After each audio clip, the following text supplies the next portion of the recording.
Level of paper को देख के सबसे पहला रिएक्शन क्या था आपका? बहुत जगह ये बोला जाता है कि bio you must finish bio in 40 minute 30 minutes whatever 90 questions. वैसा पेपर नहीं था। कुछ बच्चों ने कर लिया होगा, हो सकता है, बट वो पेपर नहीं था कि आप 30 मिनट्स में बायो या 40 मिनट में बायो को कर सकते हैं। देखो, selection is not about how much you score, selection is about what is your rank.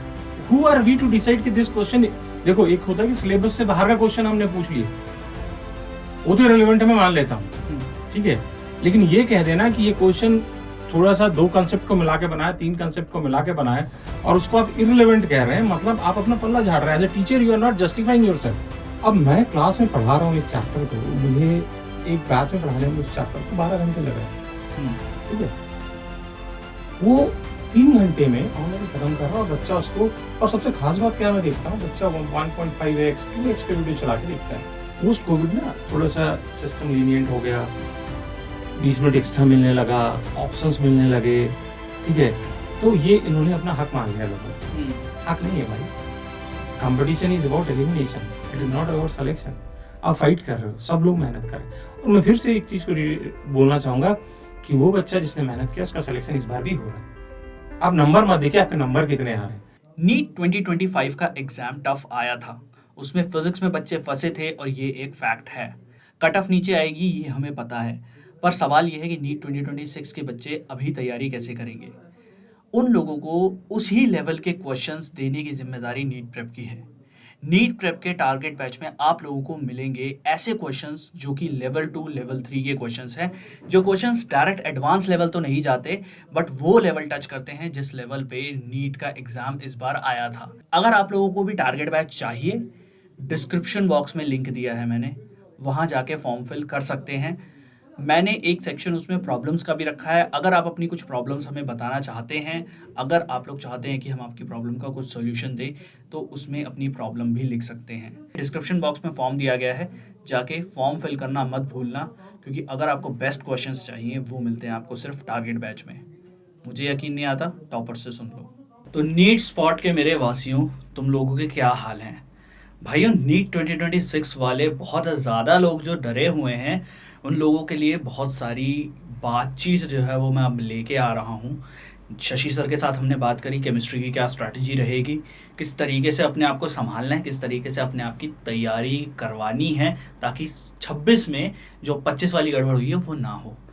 NTA कैसा रहने वाला है, एनटीए कैसा नहीं रहने वाला है, ये तो एनटीए ही जानता है। तुम्हें कैसे तैयारी करनी है वो तुम पे डिपेंड करता है। तो आज शुभ श्री गणेश करते हुए भाई, आज पहली बार हमारे चैनल पे वो व्यक्ति आए हैं जिन्होंने कपिल सर के साथ पूरे 10 साल से काम किया है। टारगेट बैच का जन्म इनके सामने हुआ है और नीट प्रेप की जो टेस्ट सीरीज है उसमें इनका बहुत बड़ा हाथ है। भाई इन्होंने काफ़ी सारे बच्चों को अपने कोचिंग से और टारगेट बैच के थ्रू और क्लासरूम टेस्ट सीरीज के थ्रू बहुत सारे बच्चों को गवर्नमेंट मेडिकल कॉलेजेस में इवन एम्स तक भी पहुंचाया है। ज़्यादा लोड ये लेते नहीं हैं। इन्होंने पेपर सॉल्व करते वक्त एक चीज़ बोल दी थी, भाई पेपर सॉल्व कर रहे हैं, हमें जब टाइम लग रहा है तो बच्चों को भी बहुत टाइम लगा होगा। इसमें बच्चों की ज़्यादा कोई गलती नहीं है। अगर पेपर थोड़ा ऊपर नीचे हुआ है उनका, तो कट ऑफ अपने आप लोगों को पता लग जाएगी कट ऑफ में क्या क्या चेंजेस आएंगे। बहुत स्ट्रेट फॉरवर्ड तरीके से इन्होंने हमें आंसर दिए थे, चाहता हूँ कि वो यहाँ भी देंगे। चलिए स्वागत करते हैं मिश्रा सर का। मिश्रा सर, आपका बहुत बहुत स्वागत है। Thank you. तो सर, कट ऑफ के बारे में तो अभी बात करेंगे, बट पेपर सॉल्व करते वक्त जब 4 तारीख को पेपर सॉल्व हो रहा था, तब आपने एक चीज़ कही थी कि फैकल्टीज़ को भी इस बार थोड़ा टाइम लगा है, जितना नॉर्मली पहले लगता था उससे ज़्यादा थोड़ा टाइम लगा है, और बच्चों ने इस पेपर को कैसे सॉल्व किया होगा। तो लेवल ऑफ पेपर को देख के सबसे पहला रिएक्शन क्या था आपका?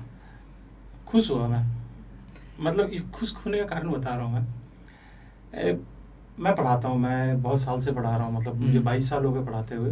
हर फेज देखा है नीट का, एपीएमटी देखा है, एपीएमटी प्री मेंस देखा है, ठीक है, हर तरह के बच्चे देखे। अब अभी क्या जो पैटर्न कोविड पोस्ट कोविड का जो पैटर्न चल रहा था, उसमें एक ना थाली ऑर्डर जो होता है ना, ऑनलाइन डिलीवरी वाला हिसाब किताब, थाली ऑर्डर करने की आदत पड़ गई थी लोगों की। अब पता था कि ये सेट पैटर्न पे आएगा। अब देखिए, आप कोई भी एग्जाम की तैयारी करते हैं तो आप मान लीजिए एनटीए आपका एडवर्सरी है, ठीक है, एनटीए जो है आपके साथ क्या कर रहा है, आप एनटी से लड़ने जा रहे हो, वो आपका क्वेश्चन दे रहा है, वो आपका वो, और आप ये मान के चल रहे हो यार, आपको इस तरीके से कोच किया जा रहा है कि आप ये मान लो कि भैया लड़ाई तो तलवार से ही होनी है। हाँ, ठीक है, क्योंकि ये सब जगह बोल रहे हैं। ठीक है, और आप मेंटली प्रिपेयर्ड हो, तलवार से लड़ना है मुझे, जाके पता चला कि वहां पे तो आपके सामने वाला तो AK-47 लेके बैठा था, बस फायरिंग कर दी उसने।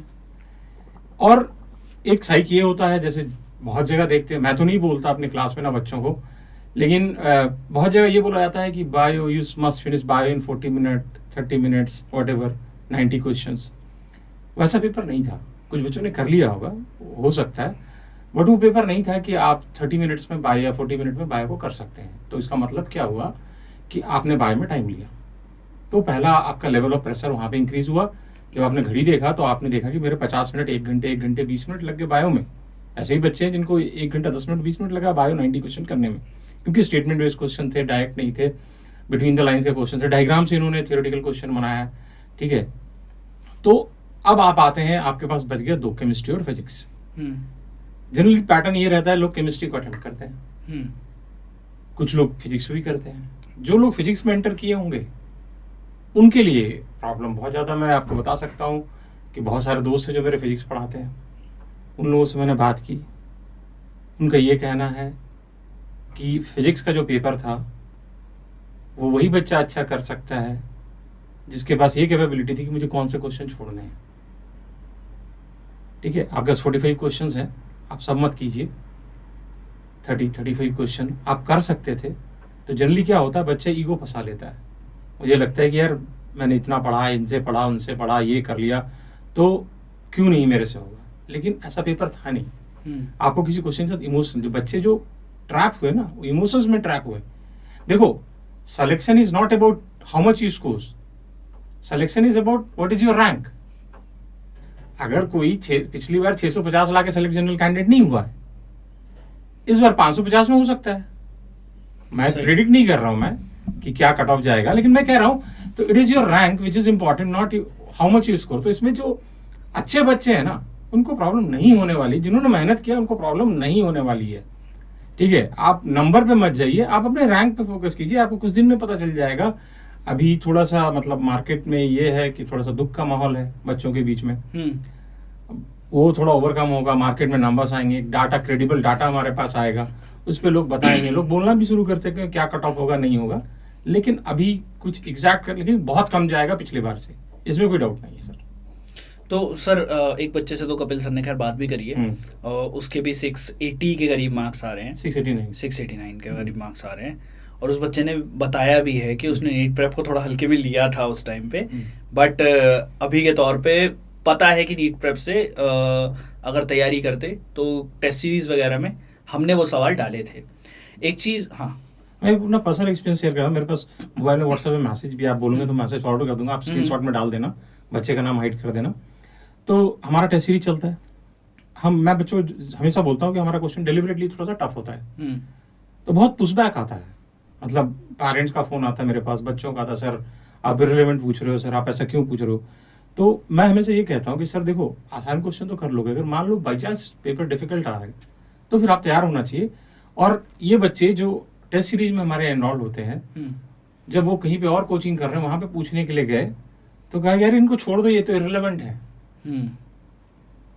इन क्वेश्चनों को करने की जरूरत नहीं। तो who are we to decide कि दिस क्वेश्चन, देखो एक होता है कि सिलेबस से बाहर का क्वेश्चन हमने पूछ लिया, वो तो इररिलेवेंट है, मैं मान लेता हूँ, ठीक है, लेकिन ये कह देना कि ये क्वेश्चन थोड़ा सा 2 कंसेप्ट को मिला के बनाया, 3 कंसेप्ट को मिला के बनाया, और उसको आप इररिलेवेंट कह रहे हैं, मतलब आप अपना पल्ला झाड़ रहे हैं। As a teacher you are not justifying yourself. तो कोई भी क्वेश्चन आता है, हाँ, मैं भी बोलता हूँ बच्चों को, जैसे मैं बॉटनी पढ़ाता हूँ तो मेरे पास बच्चा कोई क्वेश्चन लेके आता है, और वो क्वेश्चन जैसे मान लो एग्जाम्पल से समझाता हूँ, जैसे मान लो पॉल एंड वॉल का स्ट्रक्चर है, अब उसमें डिटेल में मैं नहीं जाता कि टेक्टम बैकुला क्या होता, मैं नहीं, बच्चा वो कोई लेके भी आता हूँ, मैं कहता बेटा इसको छोड़ दो, मुझे पता है इससे क्वेश्चन नहीं आएगा। लेकिन हाँ, अगर वो उसके जहाँ तक इंफॉर्मेशन है, जैसे एक फिग वाला क्वेश्चन आया, बहुत लोग कह रहे हैं कि आउट ऑफ सिलेबस है, ठीक है, फिग वेजिटेरियन की नॉन वेजिटेरियन फूड है। अच्छा, ये तो सोशल मीडिया पे बहुत चलता है। ठीक है अब आप बायो के स्टूडेंट नहीं हो, आपको पता है शहनाज ट्रेसी वाला ने इस पे पूरा एक एपिसोड बनाया, ठीक है, और उसके बाद मैं जब भी पढ़ाता हूँ, जब से पढ़ा रहा हूँ, तब मैं क्लास में हमेशा बच्चों को बोलता हूँ, ये बताओ कितने लोग वेजिटेरियन हो क्लास में। तो लोग हाथ खड़ा करते हैं कि हाँ वेजिटेरियन है। तो मैं उनसे पूछता हूँ क्या फिग का फ्रूट खाया है, अंजीर खाया है? तो बच्चे कहते हैं हाँ सर खाया है। तो मैं कहता फिर तो वेजिटेरियन हो नहीं। तो फिग के बारे में, पॉलिनेशन के बारे में, म्यूचुअलिज्म वाला एक टॉपिक है इकोलॉजी में, ऑर्गेनिज्म पॉपुलेशन, उस पूरा डिस्कस किया हुआ है कि कैसे। हाँ, उसमें ये नहीं लिखा है कि जो फीमेल फिग, जो फीमेल वैस्प है ब्लास्टोफेगा, उसका बॉडी ही उसमें एब्जॉर्ब हो जाता है फिग के फ्रूट में, और फिर फिग एंजाइम रिलीज करके उसको डाइजेस्ट कर देता है। तो एनिमल कंटेंट तो है ना उस फ्रूट में, ये तो है। ठीक है। अब बीइंग एक्सपीरियंस टीचर मैं क्लास में डिस्कस कर देता हूँ, जिनको नहीं होगा इन्फॉर्मेशन, और ये न्यूज़ में भी था बहुत, मतलब और भी एग्जाम में ऐसे पूछा गया इससे, तो ये कह सकते हो थोड़ा सा बाहर से। लेकिन मैं नहीं मानता बाहर से कि आप बच्चों को बताओगे पॉलिनेशन में तो कैसे हो रहा है, एंड प्रोसेस कैसे आ रहा है, तो वो है। मतलब देखिए सर, यहाँ पे क्या होता है ना, it is all about experience in every field. जैसे आप पॉडकास्ट रन करते हो, आप ग्रेजुअली आप 5 साल से कर रहे हो, 10 साल हो गए, और रिफाइन होते जाओगे। एज ए टीचर मैं 2003 से पढ़ा रहा हूँ, 22 साल हो गए मुझे। तो हर ईयर जो बच्चा मेरे से पढ़ के जाता है वो मुझे इम्प्रूव करके जाता है। एक सेट पे अगर आप काम कर रहे हो कि आप यही जानते हो और यही करना है, तो आप अपने साथ भी गलत कर रहे हो और बच्चे के साथ भी गलत कर रहे हो। आप जो ये कहते हैं, जैसे बायो में एनसीईआरटी पढ़ लो, मैं भी बोलता हूँ एनसीईआरटी पढ़ लो, बहुत अच्छी बुक है, बट एनसीईआरटी के साथ सबसे बड़ा प्रॉब्लम है, it is a well written book for teachers, not for students. ये स्टेटमेंट सर आपका बड़ा इंटरेस्टिंग है। मतलब इसके बारे में मैं जानना चाहूँगा कि आप ऐसा क्यों कह रहे हैं कि स्टूडेंट्स के लिए नहीं, टीचर्स के लिए बहुत ज़्यादा रिलेवेंट है। तो थोड़ा कैन यू एक्सप्लेन दिस, क्योंकि बहुत सारे। मैं एक एग्जांपल समझाता हूँ आपको।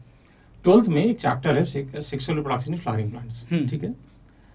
उसमें आउटब्रीडिंग डिवाइसेस में एक कॉन्सेप्ट है सेल्फ इनकम्पैटिबिलिटी का, ठीक है। अब उसमें लिखा है self pollens are rejected and it is genetically determined. 4 line में उसको समझा दिया एनसीईआरटी ने। मैंने एमएससी किया है डीयू से, दिल्ली यूनिवर्सिटी से, हमारा पूरा चैप्टर था एमएससी में वो सेल्फ इनकम्पैटिबिलिटी। तो मैं उसको डायग्राम से समझाता हूँ बच्चों को कैसे रिजेक्शन होता है, क्या प्रोसेस है। बहुत डिटेल में मैं भी नहीं जाता, बट मैं बच्चों को ये बता देता हूँ कि देखो यहाँ पे अगर स्टिग्मा पर रिजेक्शन हो रहा है तो ये रीजन होगा, स्टाइलर रीजन में ये। एज अ टीचर मेरा, क्योंकि वो 4 लाइन की बच्चा क्यों रटे जब मैं उसको कंसेप्ट दे सकता हूँ।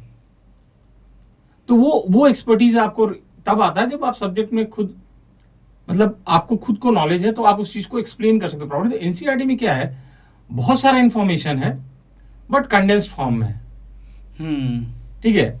तो वो चीज आप अच्छी जगह से अगर पढ़े हैं एज ए टीचर, तो आप उसको प्रॉपर्ली एक्सप्लेन कर पाओगे। आपके जब तक खुद कंसेप्ट नहीं क्लियर होंगे, आप बच्चे को नहीं समझा सकते। एक डिस्कशन चल रहा था सर अभी आप लोगों का, सीनियर फैकल्टीज का ये डिस्कशन चल रहा था। सर थे, शर्मा सर थे, शशि सर थे, कपिल सर थे, सब लोग ये डिस्कशन चल रहा था कि अभी के तौर पे जो पिछले कुछ एग्जाम्स हुए हैं, नीट के 2-3 साल के एग्जाम्स जो हुए हैं, उनमें एक चीज़ ये हुई है कि मेरे जैसे जो बच्चे हैं, अविनाश यहाँ पे बैठा है, उसके जैसे बच्चे हैं, सब हम सबके जैसे बच्चे हैं, टक्कर ले रहे थे आप लोगों से।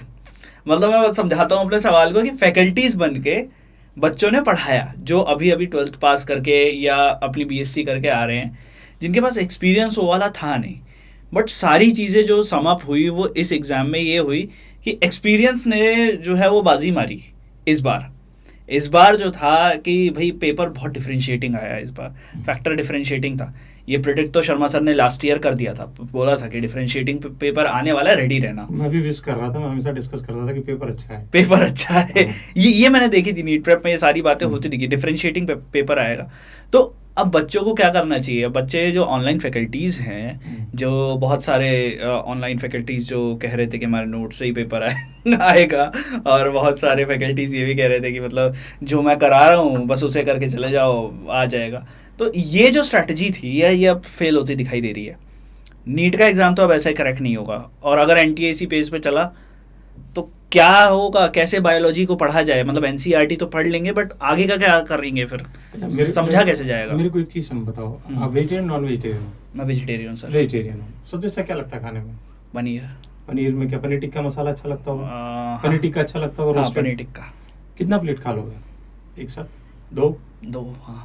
मैं आपको 6 प्लेट खिलाना चाहता हूँ, ठीक है? खाओगे?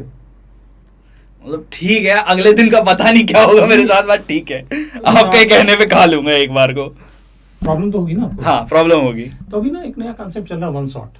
हाँ ठीक है, बहुत लोग हैं, मैं किसी टीचर की किसी एक पर्टिकुलर टीचर नहीं, मैं ये टीचर को नहीं कह रहा कि टीचर अच्छा है खराब है। हो सकता है कोई 12th पास ही बच्चा हो मेरे से अच्छा बॉटनी पढ़ा सकता है, वेरी मच पॉसिबल, कम्युनिकेशन होगा, नॉलेज होगा, एवरीथिंग इज पॉसिबल।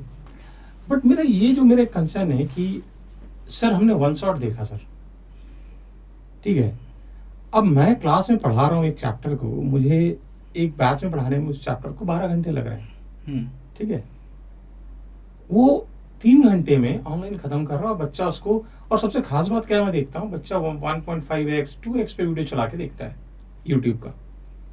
एक तो समझ में नहीं आता बोल क्या रहा अगला, ठीक है। दूसरा, आप खा तो लोगे, एसिमुलेट कैसे करोगे, डाइजेस्ट कैसे करोगे?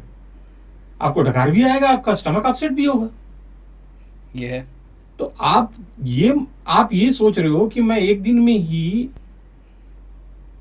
सब कुछ कर दूंगा, तो पॉसिबल नहीं है।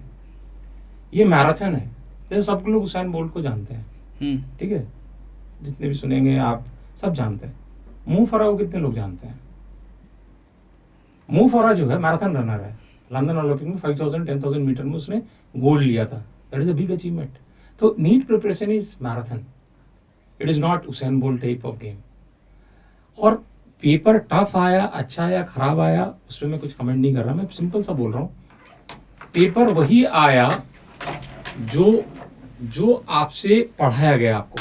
हाँ, आप उस एप्लीकेशन को नहीं समझ पाए, उस एप्लीकेशन एस्पेक्ट को नहीं समझ पाए, उसमें आपके पार्ट में भी कमी है, आपको जिसने पढ़ाया उससे भी कमी है, आपकी जिस तरह से टेस्टिंग की गई उसमें भी कमी है। मैं ये नहीं कह रहा हूँ कि कल के डेट में तुम इरोडो बनाना शुरू कर दो, सीयर्स एंड जिम्नास्टिक उठा लो या कोई उठा लो। आप जो पढ़ो उसमें आप कंसेप्ट के लेवल पे क्लियरिटी होना चाहिए। ये नहीं होना चाहिए कि अगर ये पेंडुलम का लेंथ 1/4 L/4 कर दिया तो ये फॉर्मूला लगेगा, L/2 कर दिया तो ये फॉर्मूला लगेगा, L रहेगा तो ये। अरे फॉर्मूला क्यों रट रहे हो यार, कंसेप्ट क्लियर करो ना अपने।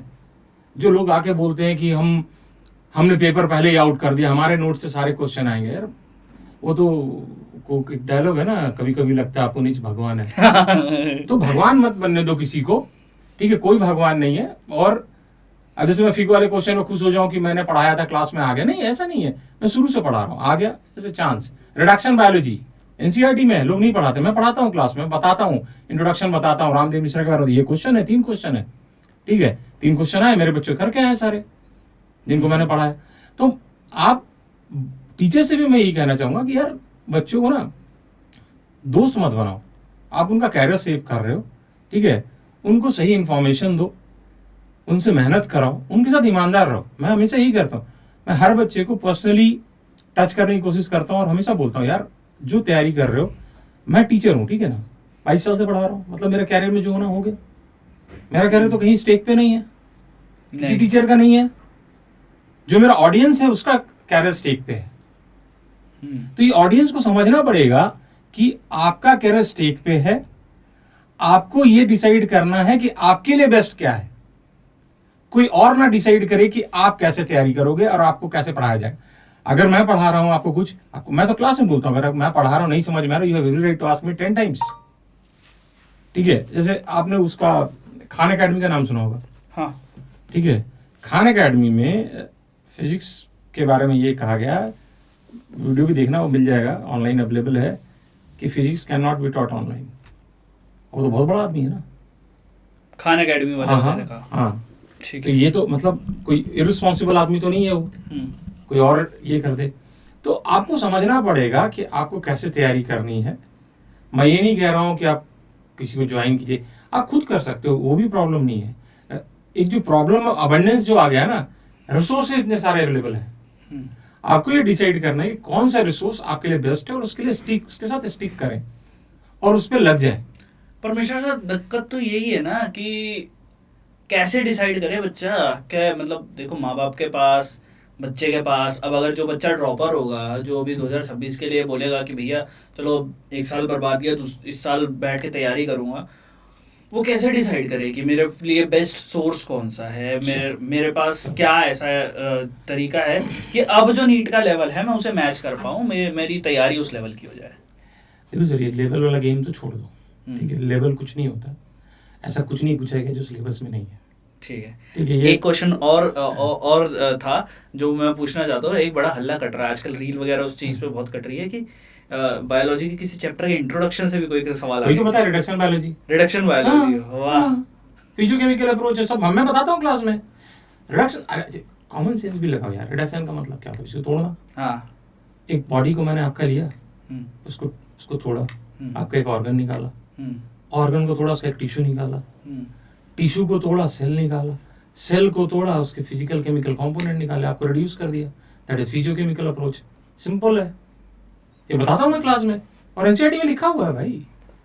अब दिक्कत क्या है ना कि पोस्ट कोविड ना थोड़ा सा सिस्टम लीनियंट हो गया, 20 मिनट एक्स्ट्रा मिलने लगा, ऑप्शंस मिलने लगे, ठीक है, तो ये इन्होंने अपना हक मान लिया लोगों ने। हक नहीं है भाई, competition is about elimination, it is not about selection. आप फाइट कर रहे हो, सब लोग मेहनत करें। और मैं फिर से एक चीज़ को बोलना चाहूँगा कि वो बच्चा जिसने मेहनत किया उसका सिलेक्शन इस बार भी हो रहा है। आप नंबर मत देखिए आपके नंबर कितने आ रहे हैं, नंबर तो ये बना दिया गया है वो। अरे भैया पिछली बार 720 720 के आगे तो, अच्छा मान लो पिछली बार में 720 में एम्स दिल्ली मिला, ठीक है ना, इस बार 670 में मिलेगा, 680 में मिलेगा, 650 में मिलेगा, तो फिर मिल तो एम्स दिल्ली ही रहा है ना। हाँ, तो सही। आपका रैंक मैटर करता है, आपका नंबर नहीं मैटर करता है। ये जो बना रखा है लोग एकदम मातम मना रहे हैं, मतलब मैं तो लोगों को देख रहा हूँ कि ऑनलाइन में लोगों की वीडियो देख रहा था, मतलब इस तरह का सीन बना रखा है कि मतलब कि बच्चों के साथ बहुत, अरे गलत नहीं हुआ भाई, तुम प्रिपेयर्ड नहीं थे, गलत नहीं हुआ, तुमसे पूछा गया, ठीक है, और अगर तुमने मेहनत की तो मैं फिर से बोल रहा हूँ आपका सिलेक्शन होगा, उसी नंबर पे होगा जिस नंबर पे आप बैठे हो। अगर आप सिलेक्शन के रेंज में थे पहले तो अभी भी हो, ठीक है। एक्टर्स हैं यार ऑनलाइन तो, हाँ, मतलब रोना, आंसू, ठीक है, पहले नाच रहे हैं फिर रो रहे हैं। सही। You are a teacher, you are a mentor, आपके सामने एक बच्चा अपने आप को सरेंडर कर रहा है, आप उसका कैरियर बनाना चाह रहे हैं, आप वो ट्रस्ट कर रहा है, guide them properly, don't mislead them. आप हैवॉक मत क्रिएट कीजिए सिस्टम में कि ऐसा हो गया वैसा हो गया, एनटीए ने ये कर, एनटीए ने कुछ नहीं किया यार, एनटीए ने करेक्शन किया है। एनटी ने बल्कि इस बार ज़्यादा बढ़िया काम किया है। हाँ, करेक्शन किया है, आपको बोला है कि भाई लाइटली मत लो सर, कहीं पे भी किसी भी फील्ड में आप जाइए, यू हैव टू हसल। आप आसानी से कुछ क्यों, और अच्छा एक चीज बताओ सर, आपको इस बार मैं एक हाइपोथेटिकल बता रहा हूँ, इस बार ऐसा होता है कि 530 नंबर 520 नंबर पे सिलेक्शन हो जाता है, ठीक है, गवर्नमेंट कॉलेज आपको मिल गया, और पिछले बार आप 650 में नहीं गए, तो बेटर कौन है, 520 है 650 है, 520 वाला ज़्यादा तो बेटर। फिर यही तो गेम है। लोग क्यों हुआ बना रहे हैं मुझे समझ में नहीं आ रहा, मतलब लोग इस तरह का माहौल क्यों बना रहे हैं मातम का, मुझे समझ में नहीं आ रहा। पेपर टफ सबके लिए टफ है भाई, इंडिविजुअल थोड़ा ना कि दिल्ली सेंटर का पेपर टफ था और भुवनेश्वर में लोग ये नहीं समझ रहे कि पेपर टफ है तो ऐसा नहीं कि 650 वाला बच्चा जो पिछली बार कटअफ थी, कटअफ इस बार वही रहेगी, और 650 वाले बच्चे जो उससे नीचे वाले हैं उनको कुछ मिलेगा ही नहीं। ये समझ नहीं पा रहे लोग। अरे 650 कितने बच्चों का है वो तो देखो, अभी आने तो दो पहले रिजल्ट। वही तो ये तो सबसे बड़ा, ये तो मतलब मैं तो बोल रहा हूँ ना कि मतलब कुछ लोग तो ऐसे हैं उनको एक्टिंग में जाना चाहिए, और टैलेंट हंट प्रोग्राम होता है ना, उनको टीचिंग छोड़ के टैलेंट हंट प्रोग्राम में जाना चाहिए, वहाँ पे एक्टिंग में उनको अच्छा स्कोप मिल जाएगा। मतलब बोलने का तरीका, पॉज लेना, रो देना, अरे क्यों रो रहे भाई, बच्चे दुखी है मैं मान रहा हूँ, बट अगर कोई परेशान है आप उसको काउंसिल कीजिए, बट उसके साथ बैठ के रोना शुरू कर दीजिएगा तो और डिप्रेशन में जाएगा ना वो। ठीक है, आप एक 18 साल 19 साल 20 साल के बच्चे को जिसका पूरा फ्यूचर सामने पड़ा हुआ है, ठीक है, आप उसको क्यों और डिप्रेशन में डाल रहे हो, आप उसको मोटिवेट करो ना, गलत हो गया, वाई एनटीए, अरे क्यों भाई, एनटीए ने ऐसा कुछ नहीं किया है, ऐसा एनटीए ने कोई गुनाह नहीं किया है, एनटीए ने एकदम करेक्शन किया है कि भाई आपको पढ़ना पड़ेगा और पढ़ाने वाले को पढ़ाना पड़ेगा। आप नाच के गा के गाना गा के शीर्षासन करके टेबल पे ऐसे करके चक्का घुमा के आप नहीं कर सकते। आप एंटरटेनमेंट नहीं कर रहे हो यार, आप बच्चों का कैरियर बना रहे हो, आप टीचर बन के रहो, आप एंटरटेनर मत बनो, स्टैंड अप कॉमेडियन मत बनो, उसका अलग स्कोप है, आप वहां पे जाइए। ये बात भी सही है। स्टैंड अप कॉमेडियंस तो खैर आ रहे हैं ना आजकल, बैच रिव्यू आ रहे हैं आजकल। सही है। तो सर इंपॉर्टेंट सवाल उसको एड्रेस कर लेते हैं कि अब से फिर बच्चों को 26 वालों को 27 वालों को किन किन चीज़ों का ध्यान रखना चाहिए कि बायोलॉजी अब कैसे पढ़नी चाहिए। देखो, कुछ क्लासिकल पार्ट जो बायोलॉजी का है वहाँ पे एग्जांपल्स हैं, उसमें कोई भी मतलब कंसेप्ट नहीं है, वो आपको एग्जांपल्स याद करने पड़ेंगे। उसका सिंपल सा तरीका है भाई, उसको रेगुलर बेसिस पे देखते रहो, ठीक है। और एग्जाम्पल वो एनसीईआरटी वाले ही है। बाकी हर जगह एक ट्रेंड चलता है, कंसेप्ट होता है। ऐसा नहीं है कि सिलेबस को एब्रप्टली डिज़ाइन कर दिया गया है कि ये ऐसा है, ये ऐसा है, ऐसे ही आपको पढ़ना है। नहीं, अगर आप प्लांट किंगडम पढ़ रहे हो तो आपको दिखाया जा रहा है कि कैसे गेमेटोफाइट से स्पोरोफाइट डोमिनेंस आ रहा है। वो कैलिबर टीचर में हो कि आपको समझा पाए एक ही तरीके से ट्रांजिशन हुआ और पूरा सीक्वेंस में है। इस बार 2 क्वेश्चन है सर, ब्रायोफाइट का डेवलपमेंट का प्रोसेस और टेरिडोफाइट का डेवलपमेंट का प्रोसेस, दोनों पूछा हुआ है। मैंने 8 नंबर का क्वेश्चन है। जिसको वो कॉन्सेप्ट पता है कैसे ये मूव करता है, आप सिंपल से कर लोगे, कोई दिक्कत ही नहीं। क्वेश्चन अच्छा है, वो टाइम टेकिंग है, 5 स्टेटमेंट है, आपको सीक्वेंस में अरेंज करना है कि पहला कौन होगा, दूसरा कौन होगा, तीसरा कौन होगा। If your concepts are clear, आप उसको रट नहीं सकते हो, आप रट के नहीं जा सकते। देखो, सब कुछ रट के नहीं जा सकते हो। कॉन्सेप्ट है, क्लासिकल पार्ट में बायो में आपको एग्जाम्पल्स याद करने पड़ेंगे, उसमें मैं कुछ नहीं कर सकता। अगर नॉमेनक्लेचर के रूल्स है तो आपको रूल्स पता होना चाहिए, ठीक है। ये भाई स्टैंडर्ड 5-6 रूल है, आपको पता होना चाहिए। बट ऐसा नहीं है कि बायो रटना ही है। जैसे मैं आपको एग्जाम्पल बता रहा हूँ, एक मैं नाम नहीं लूँगा किसी का। एक दिन कपिल सर का मेरे पास फ़ोन आया, ठीक है। मेरे को बोला कि अरे एक XXX हैं, इनके बहुत सारे फॉलोअर, एक बार इनका वीडियो देखना, बायो पढ़ाते हैं। चलो बढ़िया है, देख लेंगे भाई, सीख तो किसी भी सकता है आदमी। मैंने खोला, भाई साहब क्लास ले रहे थे, ऑनलाइन ही चल रहा था बाई डिफ़ॉल्ट। तो कुत्ता भी घूम रहा था उनके साथ, एक उन्होंने कुत्ता ही पाल रखा है, ठीक है। उसके बाद उन्होंने क्या किया, PDF खोला अपने आईपैड पे, उसको अंडरलाइन किया, इकोलॉजी पढ़ा रहे थे। बोला this line is very important, previous year में से क्वेश्चन है, एक्सप्लेन दैट पर्टिकुलर लाइन। वो लाइन कहना क्या चाह रहा है,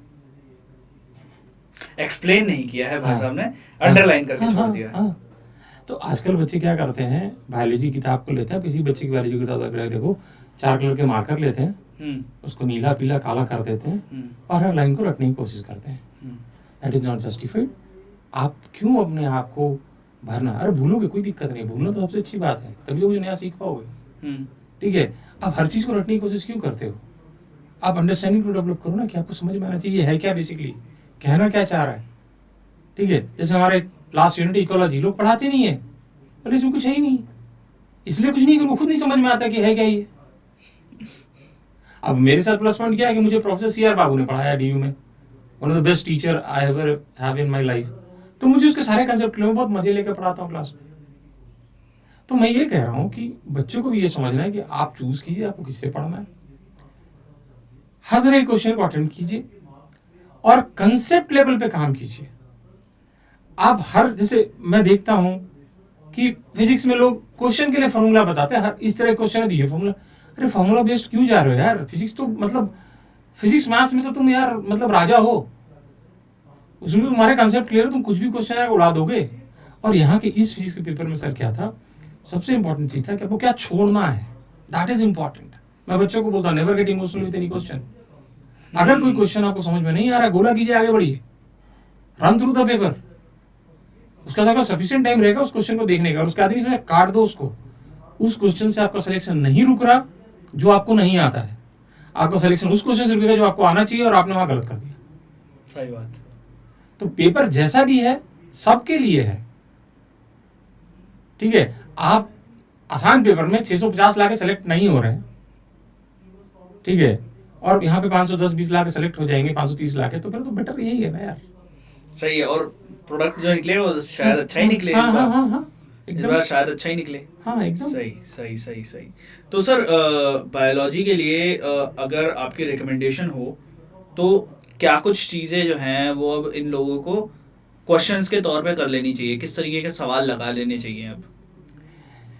देखिए सर, एक तो मैं जैसे क्लास में करता हूँ, मैं ना चीज़ों को लिंक करने की कोशिश करता हूँ कि आपको पता होना चाहिए कि ये एग्जाम्पल अगर यहाँ पे आया तो और कहाँ आया है, आपको ये पता होना चाहिए। तो उससे ना आपको बहुत क्लियरिटी आता है और रिटेनिंग पावर बढ़ता है, ठीक है।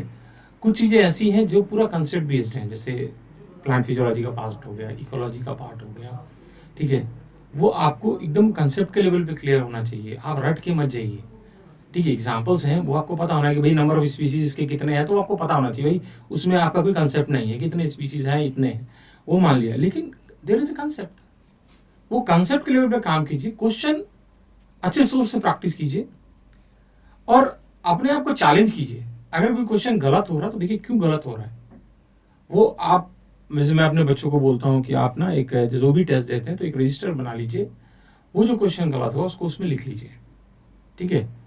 अब ऐसा नहीं कि पूरा पेपर ही उतारना पड़ जाए, तो फिर तो कोई मतलब नहीं है। तो दिक्कत उतने है। मतलब मान लीजिए कि 180 क्वेश्चन का आपने पेपर दिया, आपने 6-7 क्वेश्चन गलत किए, वो 6-10 क्वेश्चन जो आपके गलत हुए, 10 क्वेश्चन वो आपने लिख लिए, ठीक है, ताकि नेक्स्ट टाइम आप रिवाइज करो आपको पता होना चाहिए कि ये क्वेश्चन मेरा गलत हो, क्यों हुआ गलत, कंसेप्ट के लेवल पे। अब देखिए अब जब नया पैटर्न आएगा तो अब सब पेपर टफ बनाना शुरू करेंगे, वो भी जस्टिफाइड नहीं है, ठीक है। अनड्यू प्रेशर नहीं डालना, आप अपने कंसेप्ट से काम कीजिए ना, कोई भी क्वेश्चन आएगा सॉल्व होगा, ठीक है। बाहर से तो एक फीको वाला क्वेश्चन मैं मान सकता हूँ कि बोलो कि भाई उसमें एनसीईआरटी डायरेक्ट नहीं मेंशन किया, बाकी कोई बाहर से अब क्वेश्चन तो नहीं सर आया। मेरे हिसाब से तो बैचेस ऐसे ही बिकेंगे जिसकी टेस्ट सीरीज या जिसके क्वेश्चन सबसे ज्यादा टफ हैं, मतलब जो एडवांस नहीं, लेवल का ना, सवाल दे रहा है, ना, बच्चे को बस उसी के पास ले जाओ, वो इसी तरीके से कोर्स नहीं, वो बेचेंगे। फिर वो देखो सर, वो तो मिल्किंग वाली बात हो जाएगी। मैं अब आपको मार्केट का बता रहा हूँ, नहीं, तो वो भी justified नहीं है। बच्चे को जैसे फंसाने वाली बात होती है ना, तो वो इसी तरीके से फंसाएंगे अब कि अरे हम कठिन सवाल दे देंगे आपको। नहीं, एक कंसेप्ट में कितना वेरिएशन आ सकता है, हम्म ठीक है।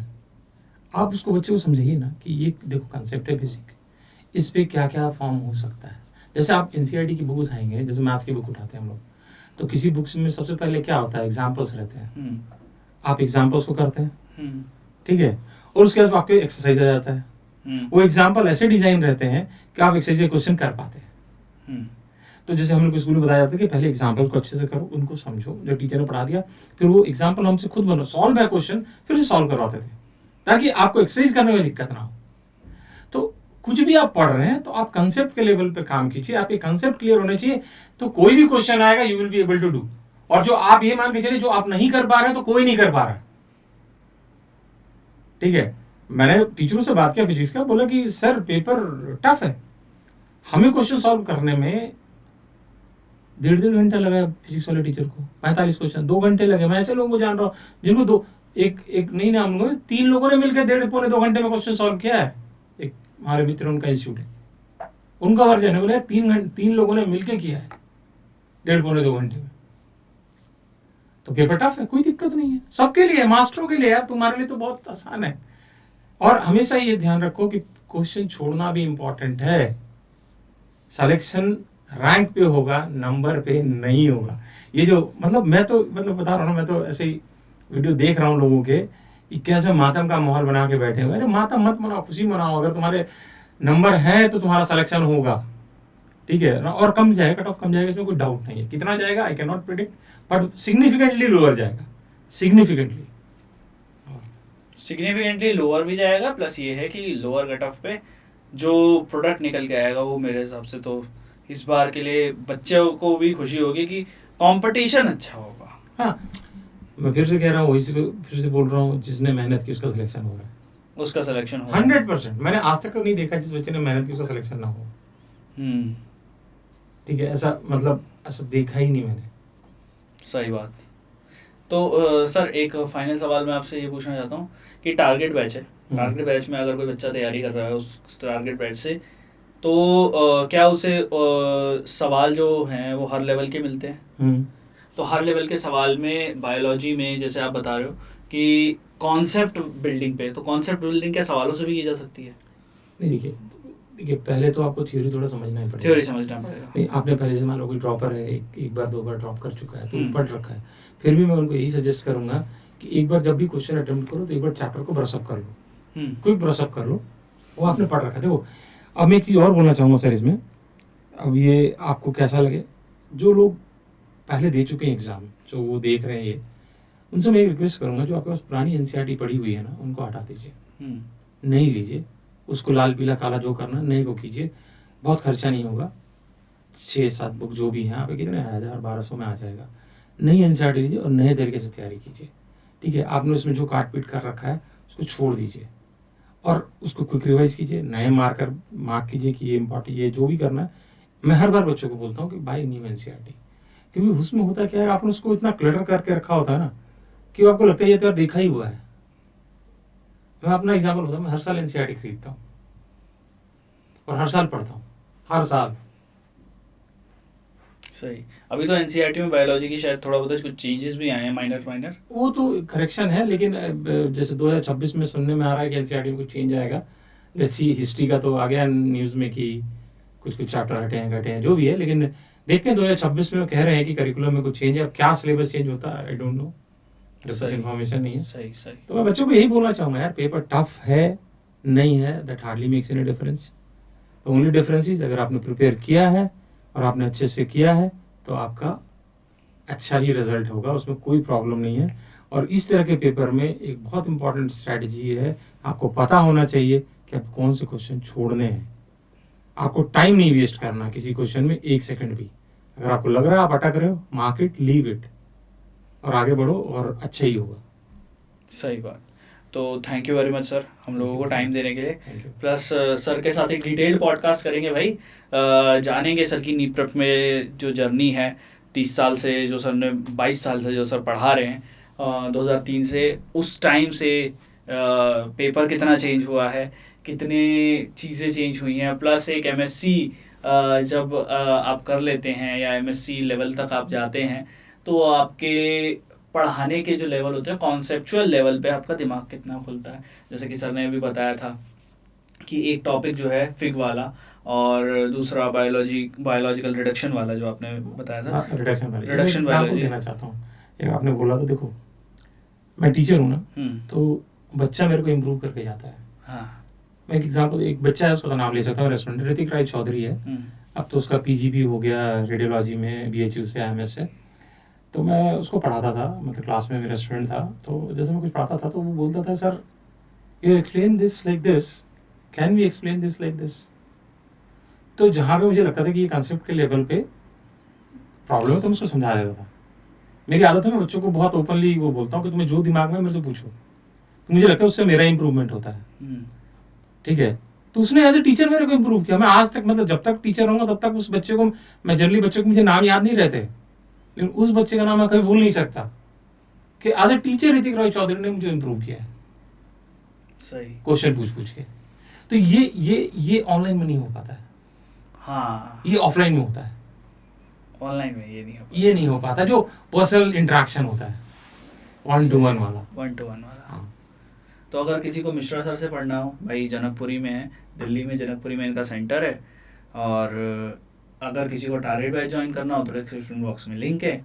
सर का कॉन्टैक्ट जो है, जहाँ से आप लोग जा सकते हो जनकपुरी पे इनके सेंटर पे, वो भी डिस्क्रिप्शन बॉक्स में आप लोगों को मिल जाएगा। बात बस इतनी सी है, पढ़ो, ढंग से पढ़ो, पेपर कठिन आएगा, आसान आएगा, इन सब चीज़ों में फालतू में मत पढ़ो, ठीक है। अपनी पढ़ाई जारी रखो, परिश्रम करो, फल मिलेगा। ट्रू है, परिश्रम करो, फल मिलेगा। मिलते हैं अगली वीडियो में। ट्राई करूँगा कि कपिल सर, शर्मा सर और अंकुर सर, उन तीनों को भी एक साथ पॉडकास्ट पे लेकर आऊँ, ताकि तुम लोगों के जो बाकी के बचे हुए डाउट्स है वो भी क्लियर हो जाएं। आई थिंक बायोलॉजी के काफ़ी सारे डाउट्स मिश्रा सर ने क्लियर कर दिए, थोड़े बहुत शर्मा सर भी क्लियर कर देंगे, फिजिक्स के जो डाउट होंगे अंकुर सर क्लियर कर देंगे। अब पढ़ाई करना शुरू कर दो, मेहनत करना शुरू कर दो। 2 महीने की तुम्हारी छुट्टियाँ आ रही होंगी अगर 12वीं क्लास में हो तो, इसको एक्सेल कर दो, ठीक है। मिलते हैं अगले वीडियो में। Thank you very much.